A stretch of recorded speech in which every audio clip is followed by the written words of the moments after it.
안녕하세요. 역사를 사랑하는 박사입니다. 오늘은 스웨덴 정보광 칼 12세에 대해서 한번 알아보겠습니다. 칼 12세는 아버지 칼 11세가 1697년에 죽었습니다. 15살의 나이에 스웨덴 국왕으로 즉위하였습니다. 초기에는 자신을 보좌하는 섭정의 말을 거르지 않고 순종적인 모습을 보였으나 섭정위원회가 이권을 두고 갈라서기 시작하자 그 틈을 타 반대파 귀족들은 모두 쳐내면서 안건을 지었습니다. 이때 급변하는 역사의 바다가 칼 11세 앞에 들이닥쳤습니다. 당시 루소 차례국의 포트를 러시아는 발태로 나가기 위해 항구를 얻기 위해 덴마크, 폴란드, 리투아니아와 연합하여 스웨덴을 상대로 대국방 전쟁을 벌였습니다. 거의 즉위하자마자 터진 사건이라 칼 12세 인생은 사실상 이 전쟁이 처음이자 끝이 되었습니다. 1700년 작전 선제후 국가 폴란드, 리투아니아의 연합국 14,000명의 스웨덴, 리버니아의 리가 요새를 침공한 것을 시작으로 덴마크 군 16,000명도 홀스타인 고토르프 공국을 침공하였습니다. 루소 차례국도 한 4만 명을 동원해 나르바 요새를 공격하였습니다. 칼 12세는 상황에서 밀려는 공격은 무엇보다 역공을 통해 동맹 붕괴를 노리는 것이 좋다고 판단하였습니다. 칼 12세는 잉글랜드 왕국의 협조를 얻어 스웨덴군 8,000명을 43척의 전함에 나라 태우로 덴마크 코펜하겐 북부 해안 상륙에 성공하였습니다. 결국 덴마크를 동맹에서 이탈시켰습니다. 그리고 지체없이 스웨덴령 리버니아와 에스토니아로 진격 그곳을 공격하던 루소 차례국과의 격전을 벌이게 되었습니다. 첫 번째 전투에는 나르바 전투에서 훈련이 잘 된 스웨덴군이 기습 공격에 성공하였습니다.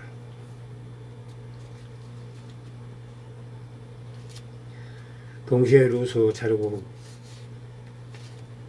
군이 자신들의 고향은 영문을 무시하는 행동으로 인해 결국 다선 소자에도 300가 많았던 루소 차례국이 대참패를 하였습니다.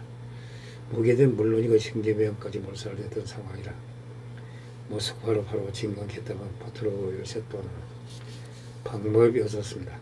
칼 12세 집권을 떤 모스크바로 진격을 제안해서 칼 12세는 작전 선제들과 폴란드 리투아니아 연합을 치기 위해 방향을 남쪽으로 돌려버렸습니다. 이만에 달하는 적신 폴란드, 리투아니아, 루소 차례국 연합군과 프라우스타트에서 모전 칼 12세는 1만이 스웨덴군을 이끌고 공격을 감행하였습니다.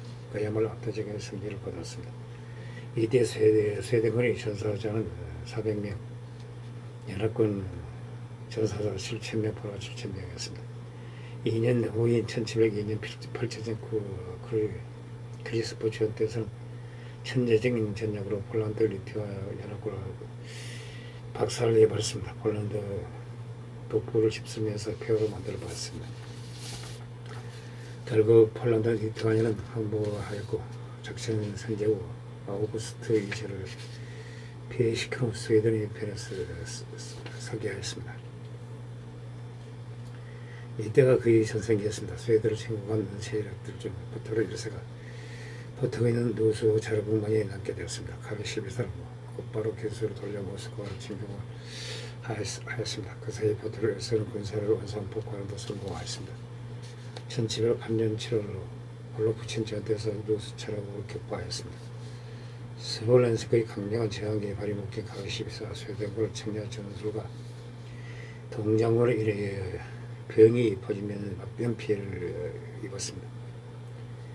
어쩔 수 없이 모스크바 직행을 포기하고 우크라이나로 방향을 돌렸습니다. 이때 마치 우크라이나의 코자크인 이번 마지파가 루소 차례국으로부터 독립을 꿈꾸며 스웨덴군을 도와 봉기하였습니다. 칼 12세는 스웨덴과 코자크 연합군 16,000명 그리고 1700군의 여름 루소 차례국의 몰타바를 공격했습니다. 이 소식에 포트로 1세는 자신이 직접 32,000의 병사들을 이끌고 출전하였습니다. 당대 최고의 전쟁 영웅들께 맞대결이 펼쳐졌습니다. 이때 칼 12세 다리에 부상을 입어 전쟁을 지휘하지 못하게 되었습니다. 칼 12세의 수석 군사 공위자 육군 분사령관 구스타프 렌세가 뒤로 지휘하였다고 합니다. 이에 따라 지휘체계는 붕괴되고 수적 일세의 전쟁에 묵혀들어가 패배를 모르던 칼 12세와 스웨덴군이 몰타바 전투에서 뼈아픈 패배를 하였습니다. 수많은 전투에서 승리했으나 단 한 번의 패배로 대북방 전쟁에서 스웨덴이 몰락으로 이겨졌습니다.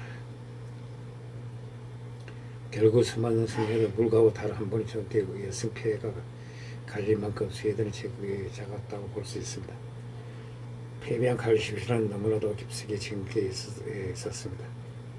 스웨덴으로 돌아가지 못하고 오스만 제국으로 망명하였습니다. 루스 차르국에서 피한 예쁘게 있는 아흐메트 3세는 칼 12세를 극진히 대제했다고 합니다. 스웨덴과 오스만 제국군 1711년 포르투강 전투에서 루스 차르국을 대파하였습니다. 그러나 허트르 1세가 휴전을 요청하였습니다. 아흐메트 3세는 아주 돌려받은 조건으로 휴전을 받아들였습니다. 이로써 오스만의 힘을 빌려 루스 차르국에 큰 타격을 입히려던 칼 12세 계획은 무산되었습니다. 더군다나 오스만 제국을 황실에 친 스웨덴의 세력을 힘으로 해체하는 것이 발각된 것을 물론 자신과 보도를 주던 비행기 오스만 제국 재정계에 부담을 주고 그의 측의 막대한 빚을 졌습니다. 상인들과 연결되어 있던 연이체리가 쳐들어와서 소국의 충돌이 일어났습니다. 그 사이 스웨덴에게서 이를 걸던 덴마크나 작션, 폴란드, 리투아니아, 프로시안 왕국, 하나와 제국까지 배신하였습니다. 스웨덴은 사면 초과에 몰렸습니다. 그러면서 루스 차르국을 무력으로 물리치겠다는 야심 보이지 못하다가 1715년 저국으로 돌아갔습니다. 돌아가자마자 덴마크를 침공하면서 또 전쟁을 시작하였습니다. 1718년 11월 스웨덴은 칼 12세 당시 덴마크 영토였던 노르웨이 이웃에 한란을 공격하던 중 유탄의 관자 노래를 관통하는 바람에 즉사했습니다. 공항의 죽자 스웨덴군을 출사했습니다. 사회도 스웨덴을 루스 차르국 덴마크와 전쟁을 지속했으나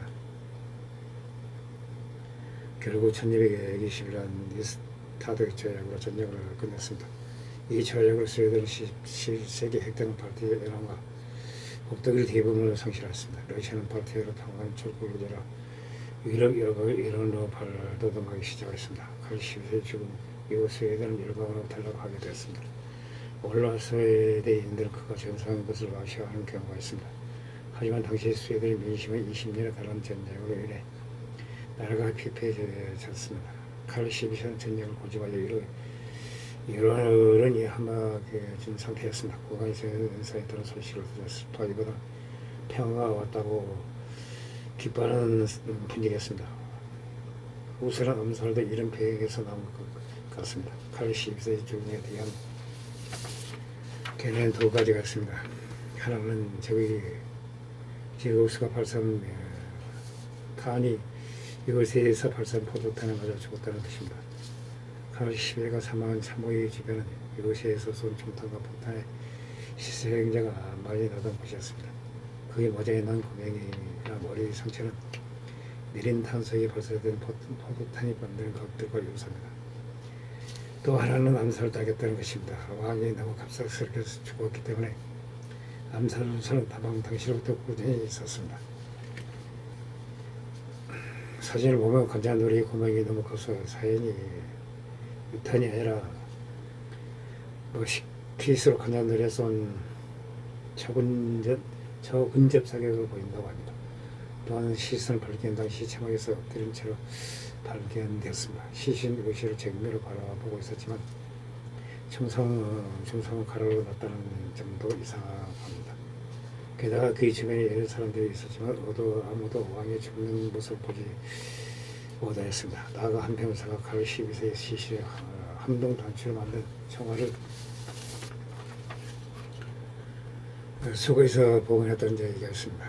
후대에 발견된 그 정말 감사의 본과 피가 묻어 있었습니다. DNA 검사 결과 혈흔이 칼 12세와 일치하는 것으로 드러났지만 양이 너무 적어서 명확한 결론을 내기 힘들었다고 합니다. 이런 결과를 한때 암살설이 유일하게 보였지만 2005년 피터 프롬은 항동 방출 전설을 통해 두고 반복하는 등 사안은 여전히 논쟁 중에 있습니다. 정말로 암살을 당했다고 해도 용의 선상은 크게 둘로 나릅니다. 하나는 전쟁의 지식대로 지쳤을 칼 12세의 부하들입니다. 1716년 이후에는 전쟁에 대치가 기울어졌음에도 불구하고 칼 12세는 휴전을 거부하고 전쟁을 하였습니다. 스웨덴 국민들은 전쟁의 인증을 내며 왕이 미쳤다고 생각하였습니다. 다른 하나는 왕권에 가까웠던 귀족들입니다. 칼 12세는 미혼이나 후계자가 없었습니다. 처남인 프리드리크 1세 혹은 사촌 팔처치 바이브리시켄 궁정백 구스타프 사무엘 레오폴드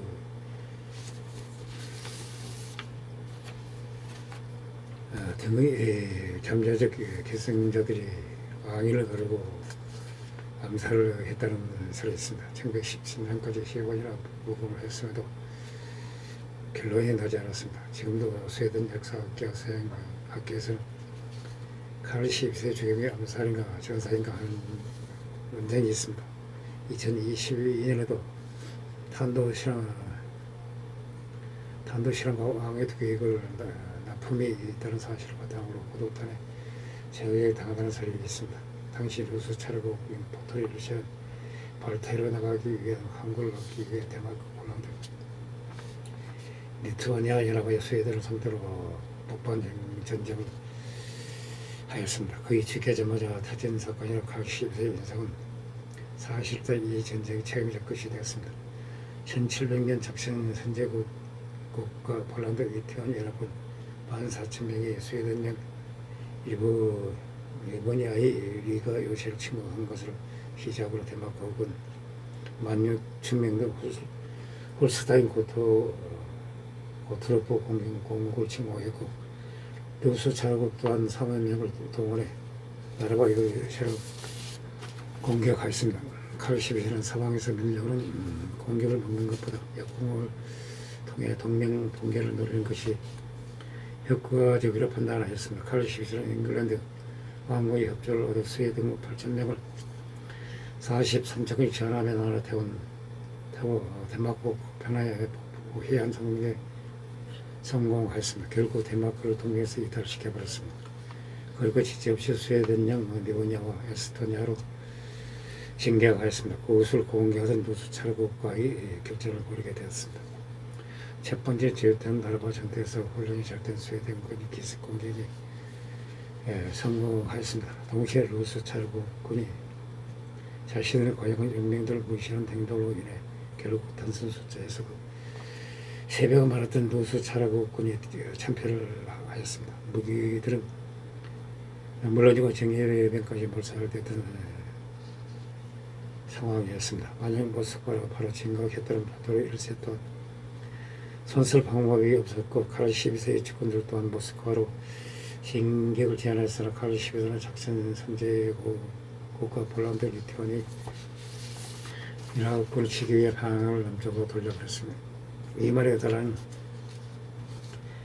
작전 폴란드, 리투아니아, 루스 차르국 연합군과 프라우스타트에서 마주한 칼 12세는 1만의 스웨덴군을 이끌고 공격을 감행하였습니다.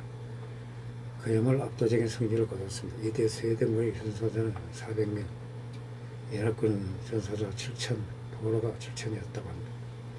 2년 후인 1702년 펼쳐진 크리스부르 전투에서는 전적인 전장으로 폴란드, 리투아니아 연합군을 박살을 내버렸습니다. 폴란드 북부를 휩쓸면서 폐허로 만들어버렸습니다. 결국 폴란드, 리투아니아는 항복을 하였고 작전 선제국 아우구스트 2세를 폐위시켜버렸습니다.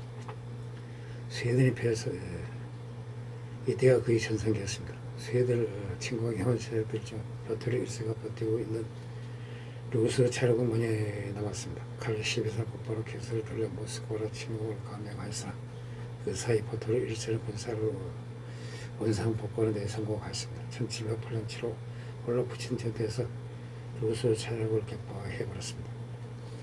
스몰레스크를 강력한 저항에 발이 묶인 칼 12세와 스웨덴군을 청년 서순과 동장군의 이래 천년병이 터졌습니다.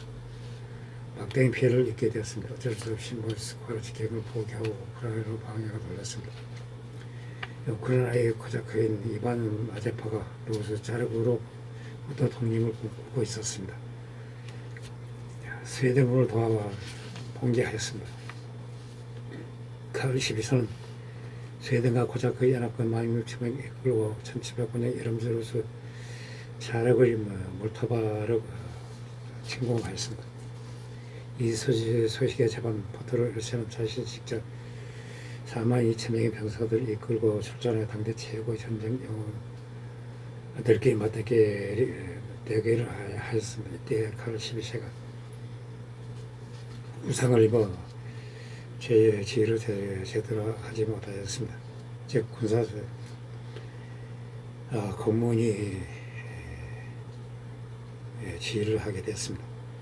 얘들은 지휘 체계에 붕괴한 수적 열세 표틀이 일세의 전장에 맞아 들어가 패배를 모르던 칼 12세와 스웨덴군이 몰토바 전투에서 뼈아픈 패배를 하였습니다. 수많은 전투에서 승리했으나 단 한 마리 패배로 대입국 전세가 스웨덴의 몰락으로 이어졌습니다. 결국 수많은 승리에도 불구하고 단 한 마리 전투에서 승패가 갈릴 만큼 스웨덴의 제급이 작았다고 볼 수 있습니다. 패배한 칼 12세는 너무나 깊숙이 전기에 있었습니다. 스웨덴으로 돌아가지 못하고 오스만 제국으로 망명했다고 합니다. 이상 스웨덴 경보광 칼 12세에 대해서 알아봤습니다. 당시 부족합니다. 양해 부탁드립니다. 감사합니다.